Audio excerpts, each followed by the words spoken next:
Welcome to Founders Future, a podcast powered by Closers.io, where we explore the journeys of innovative entrepreneurs and the road ahead for them and their companies. I'm your host, Milan Kohut, and in each episode, we uncover the stories behind impactful ventures, the challenges faced, the lessons learned, and the strategies fueling future growth. Today, I'm absolutely thrilled to be joined by Alexander Kharadi, the CEO and founder of MIE Coach, a health and performance coaching service based in London. Holding several qualifications, Alex applies his sports background to deliver holistic coaching that integrates mental, internal physical, and external environmental factors for lasting habit building and well-being improvements. With that being said, Alex, let me officially welcome you to Founders Future. Thank you. Pleasure to be here. It's great to have you, man. We're going to jump right into the conversation. What I love to do with every single one of my guests is a bit of traveling. Let's talk about what happened before you even had this company. What was the journey like? And then what was the motivation for really starting the business? Okay, so I've never really fit in anywhere. I have quite the extensive sports background, personal background. It's just like I like to use this, the melting pot, right? So there's a little bit of sprinkle of everything, mix it up, and that's where I'm at. So basically, I had a lengthy sports career. I reached national selection in two sports, but at the time I got the chance to play semi-professionally. I'd already started my business. So I bounced around a little bit, grew up in Saudi Arabia, moved back to Sweden, studied in Sweden, came to London, UK, to do my bachelor's in sports science, and straight up, I disagreed with my degree and I went on my journey. So I started to challenge the narrative. I was asking what is ultimately the question that you're asking, like, what is the problem, right? So I wanted to understand what is health and what is well-being. And that's also from my own injuries and my own past history. So I had sustained a really bad American football injury at university, and I was almost paralyzed from the waist down. And Oh, wow. I went on to pursue like physiotherapy, public and private, through the healthcare system, which is the NHS in the UK, and private doctors and consulting people and anyone who knew anyone I was asking, because it didn't matter what I did, it wasn't getting better, but I still played full contact football for 6 months.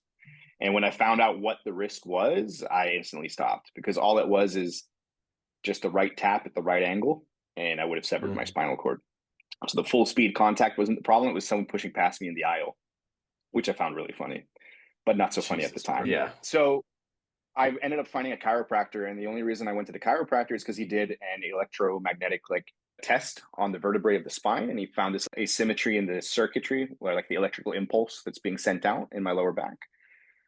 At that time, I didn't have any money, as most entrepreneurs don't. You have an idea and you got to get started.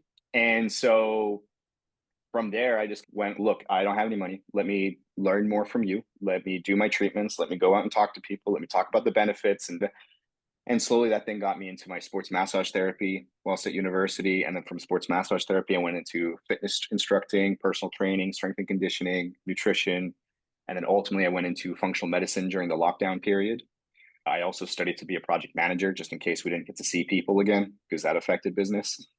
And then fast forward to where I am now, I've, as you said, acquired a few qualifications. I work with a lot of interesting people, and I've expanded into what I'm doing now, which is figuring out what is health and what is well-being to the individual.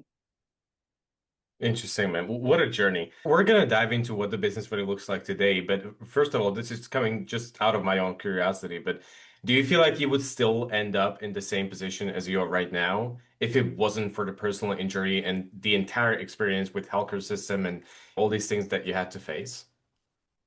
Great question. And I would say yes. And like the one big resonating reason I say yes is literally because of play the violin a little bit by my mom. And my mom had said, there's nothing that could have foresaw that you would land exactly where you need to land. Every trial, every challenge, depending on what you believe in, I believe that challenges are put in front of those who can overcome them. And I have a lot of adversity, and I have a lot of things that have been placed in front of me, barriers, if you wish, and I always found a way around it. And if it wasn't around it, I went straight through it or found another door. Yeah. But you also have a wise mom, so that's good. There you go. Awesome. That's it. Alex, That's why we're we going to do dive it. into Oh, 100%, 100%.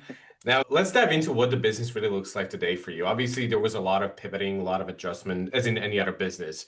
But what I'm trying to Absolutely. do in this part of the business is get the listeners close to, first of all, who it is exactly that you're trying to help, but also what are those core offerings that you have in place right now? Perfect. So basically, what the business looks like now is not where I started.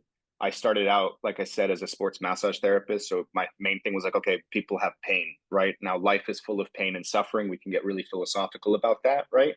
But it was not good business to have a busy clinic in my eyes because it meant that we are stuck in the treatment room. It also meant for me as a practitioner, I was also stuck in a room. So there was no life beyond the room. And then for me, having the journey that I had, I challenged the whole thing of it depends. I'm sure it's different depending on where you are in the world, but like very commonly, if you see different therapists, they will tell you to do a bundle of sessions. But if come see me 12 times in the next 3 weeks, right? Great. But I'm in pain now. I want to stop now. I don't want it to stop in 3 weeks' time or 12 hours' time or 12 weeks from now. And we know that these things have an impact on our mental well-being, hence the connection between health and well-being. So from the massage, it grew, and I went into the personal training, which was more repeat business, yes. But then it was like, okay, now I'm limited again. I'm still stuck in a room with one client per hour. So it's not scaling. And I knew that was the future of my line of work is if you stay in this, you can't scale unless you innovate something different. So then I got into a lot of the nutrition, the mindfulness, the psychology, neuroscience, and I just kept diving deeper. And I realized actually, it's implementing the changes that people can do now in the 24 hours that they have. Now, there's an interesting psychologist that I stumbled upon named Adler. I'm not sure if you're familiar with him. A lot of people talk about Sigmund Freud and Carl Jung, but I believe it's Adolf Adler. I could be wrong. But Adler was also a pupil of Freud, but he didn't follow the talk therapy route. And he was not as Mm. charismatic as the other two, from what I've read. But his whole thing was the past is the past, it's happened. But there's things you can do now to change your future. And if you think of business owners and ideas, this is what it's about, right? What can you do now to start building your MVP, start making mistakes, start failing hard, fast, learn the lessons, re-implement, go again. And the only way Yeah. to do it is by going through it. There is no way other than that. And you can sit and talk about it. When everyone does this, motivational speakers do this. They tell you the recipe. There's the 1% that you have to go and do. And so Very what the true. business now is very much based around coaching. If you want the difference between health and performance, there is no difference. It's combined. But what I've found over the years is female clients are more inclined to search for health coaching, and male clients are more inclined to search for performance coaching. And that's just the difference in terms of how the world works in their eyes.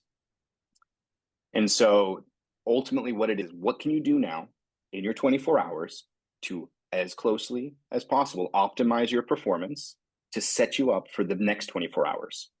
And as we build those building blocks, how do we achieve our goals and how do we achieve our dreams? And that is I like love the it. main offering now is around the coaching. The best thing about what you just shared with us is that you could pretty much work with anybody in the entire world. Correct. So And that's everybody part of the needs, problem. yeah. Yeah. That's Well, part I of the mean, problem. yes, that is true. Yeah. Unfortunately, we need that kind of assistance. But yeah, listen, correct me if I'm wrong, but I feel like when I was preparing the introduction, I looked through the socials, the website, and to me, it felt like you're balancing between the world of B2C, where you work with individuals directly, but also the side of B2B, where you connect with companies, organizations, and work with their teams. Is that true? Correct. Yeah. So that's the Good. part that we're trying to punch into now is like you have a lot around well-being and well-being is such a buzzword, right? So one of the things you talked about is Mhm. like misconceptions in the industry. And it is well-being. Now, well-being, like for me, in terms of my logo, as you see here on the screen, is the MIE, right? So M is mental, so your mindset. Internal is your own biology, your genetics, if you wish, epigenetics, and external is your external environments, your social circles, friends, bosses, so on.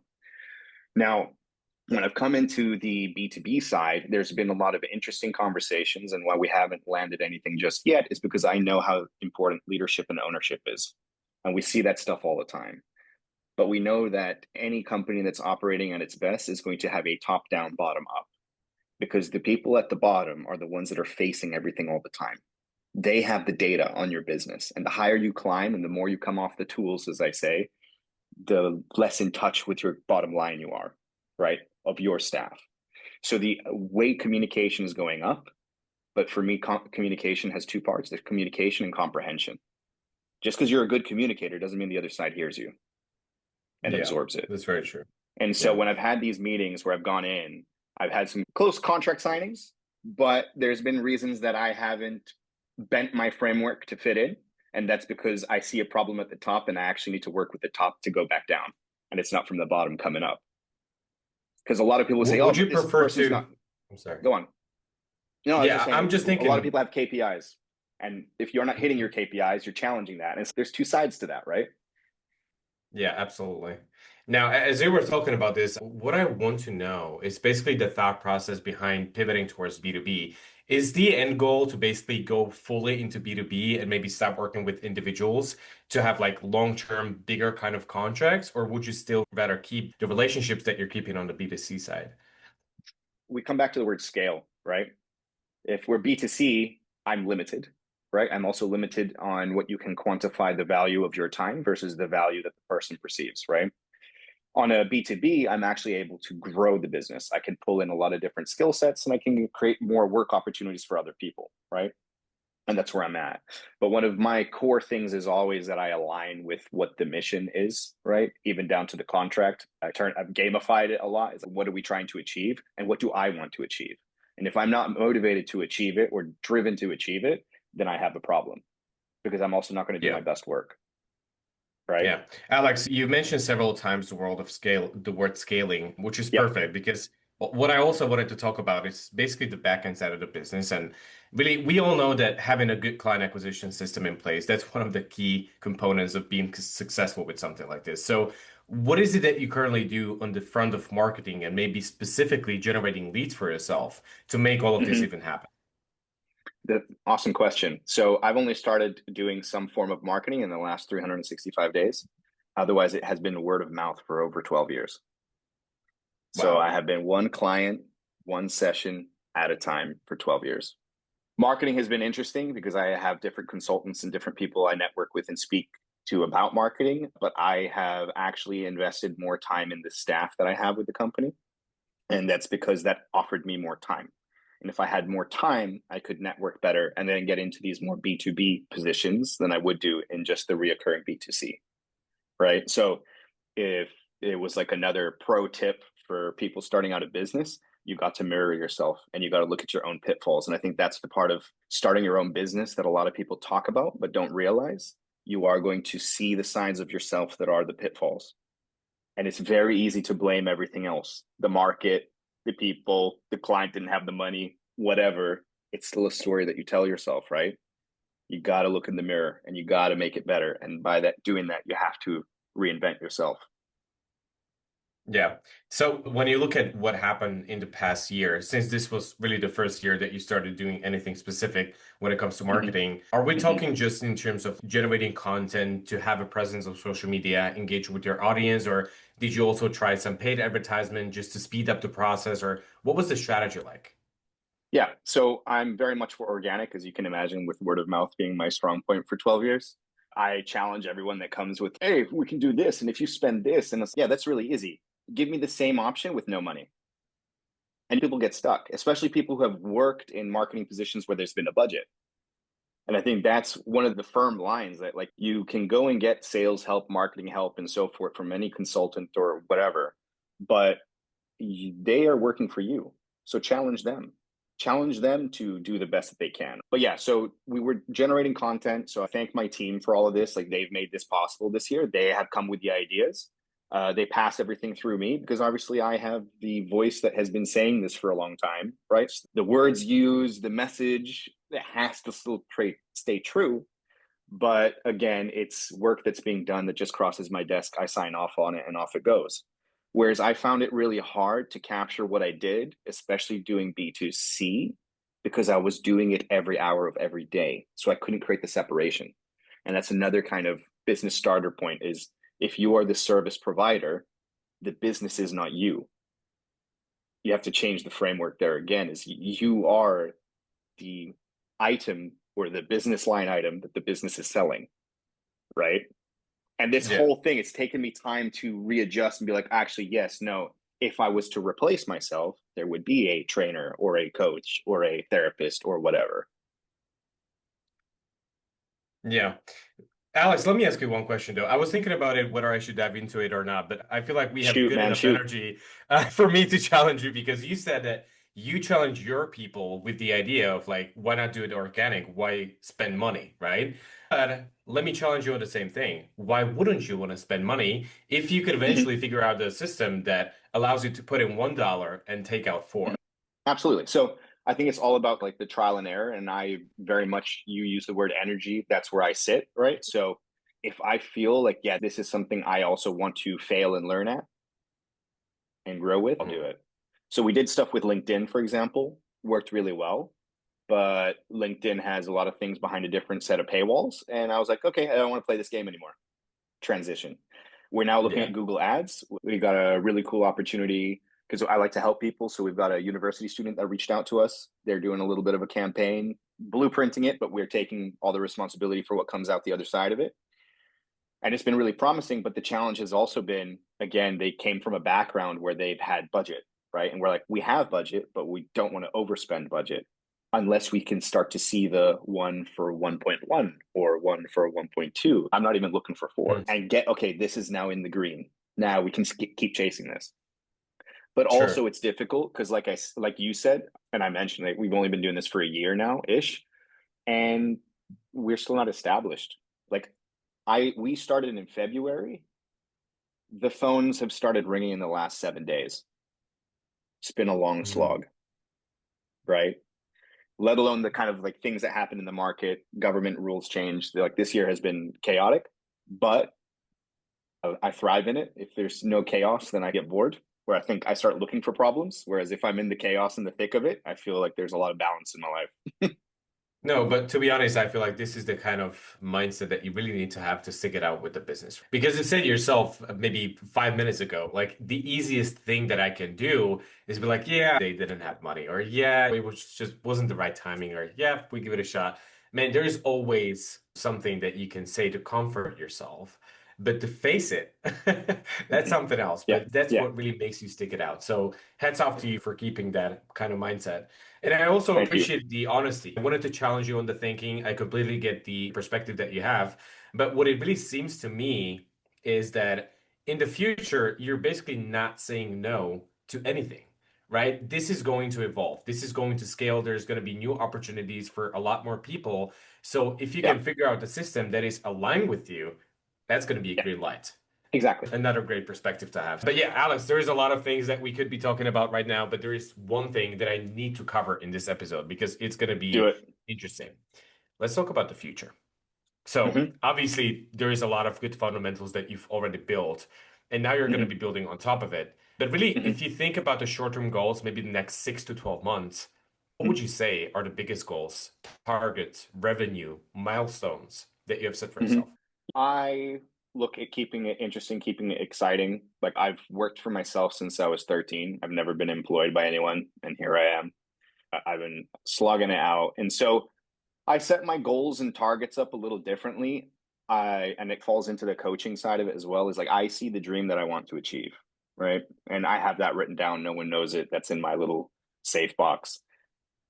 But the things that I'm excited about right now isn't just the fact that the business has started to take flight now. It's the fact that a bunch of people have signed a piece of paper to say that they want to work with me and go on this journey. And so what's really cool about next year is the team are coming up with ideas of what they want to hit next year. I'm not. I have some ideas of what we're developing. So like a little insight is I've been talking about an app for a very long time. Apps are very trendy. LLM, AI, on and on, whatever. You can get into a lot of it. But the fact that I've seen something that is a gap in the market when it comes to health and fitness apps, and having trialed quite a few and working with a few, it's the first thing that's on the list for next year, which is starting to build the blueprint of what it could look like and start to implement some minor changes. So I keep a very small team everybody wears multiple hats. And time is the one thing that we can't get back. And time is the thing that we're working on all the time. So one of the first solves for this is to solve some administration issues and be able to more rapidly pull our data insights from different projects or clients to be able to actually have a better understanding of what impact we're having. And that's from B2C to B2B. Yeah, definitely. That goes for both sides. Now, when you really think about growing and scaling the company in the future, out of everything, what would you say is going to be the biggest challenge to make it happen? I think just like I was saying earlier, is like the further off the tools, right? So right now, when we started My Coach, the thing that I was saying is I don't want it to be like my previous business where it was just me. So that was more like a sole trader set up as a limited company. Now it's okay, but I want more people to come to the table. I want more people to be building the lives, whether it's in the short term or they want to come for the long term, dip in and out, whatever it is. We have a lot of variety in terms of what we're offering, and there's a lot of opportunity. But the concern is the fact that the further away I come from it, as any founder probably goes through the journey, is you come further and further away from the process, and you're making decisions based on pieces of paper that land in front of you or metrics, right? And we know data is data, but if you're also not collecting the data correctly, so we have a problem, and your insights are then skewed and flawed, and you go on and on.